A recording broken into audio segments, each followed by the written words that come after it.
Walter, and I'm going to talk about organization and how helpful the iPad was with all my notes and projects. So the first thing I'm going to show is my ABC notes for a project and writer's workshop. It was for a 5-paragraph essay on how the Everglades National Park was being loved to death by people.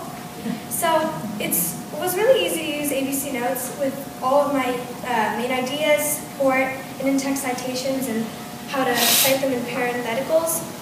So as you see, I have all my main ideas out here, color-coded, which made it really interactive and easy to tell the difference. And what I really liked about it is how, like, on a computer, I would just do an outline or something, and it was just so difficult to read it. And now I can have fun backgrounds like my ladybugs, and I can really just put anything I want. Another thing that I really liked was all of the finger commands, like with 2 taps, a new post-it note would come up. I could type anything I wanted, do different symbols, change the color of the post-it notes, change the font, color of the font, and resize it all. And then my favorite part was actually the buttons, because I got to have a lot of fun with those. And then it was just so easy to use. I also liked how you could have your sources up in Safari and scroll between apps just by using 4 fingers. You could switch over here, have all your notes up here, and then go back and take notes too. Then it's really easy to resize your notes too and have them in a way that works for me. And I liked using it on the iPad because I can just reorganize it with my fingers. Then when I was done with it, I didn't have to worry about saving it because it was just there. I also could take a picture of it and it would go right to my camera roll. Another thing that was great was straight from here I could email it to my teacher and show them all the work I'd done. And now I'm going to talk about my notes in the Note-Taker HD app. It's really easy to have them all in these folders. I have all of them for my classes rather than having a big bulky backpack where papers can get easily misplaced in different sections. So the thing I really like is how you can open any PDF and put it in there, and I can put it in any of my folders and annotate it straight away. So I was doing my Chinese homework, and I would write all my name, and it's really easy to use Zoom. I'm going to write my name here, because I like it. And then, right after I'm done with it, I can print it out, email it to my teacher, and I can also put it in the Dropbox and give it to my teacher straight away. And my favorite thing about the iPad, you don't have to lose anything. It's right in here, and I don't really have to carry the weight on my shoulders of all of my backpacks, and it's just right there. And now Dr. B says, well, we can't really make up any excuses anymore.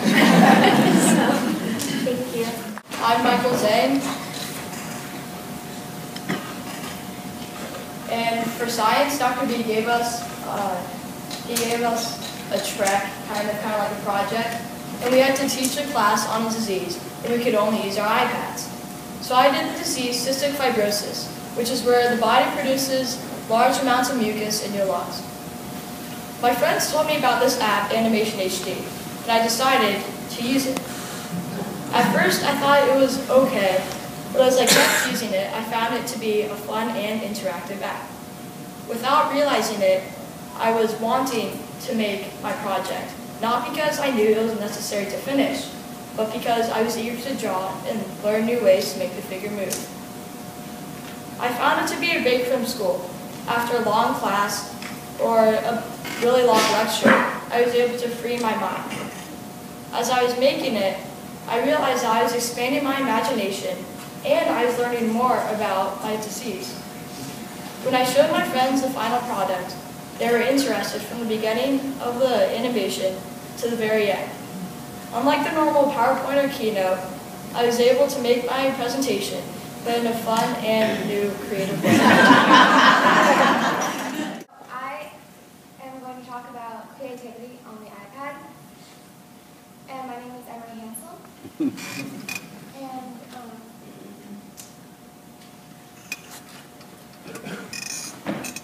And so one of my favorite apps on the iPad is ArtSet because it has many different things that you can use. And for example, if you're not that artistic, what you can do is you can choose a picture and set that as your background. So for example, if I wanted to draw a cat, it would look like nothing. And then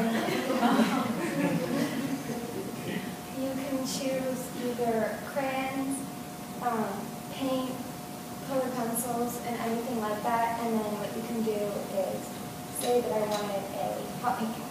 Then I can just color over it. And then what also is really helpful is that you can zoom in and you can blur stuff. So if I had two different colors that looked kind of alike or even didn't look alike, but I wanted them to go together, then I could take this tool and you could blur it together.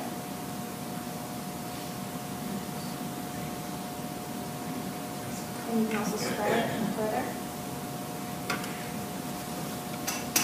And that's really helpful because what you can do is you can make a project, and as you saw earlier in my home video, I have a picture of this tortoise, and that was what I used for this, is I had a picture on the back, and then I traced over it in these different colors to make it look like a tortoise, so that it wasn't just a blob. And some of the other apps that are really helpful are and I also use this one for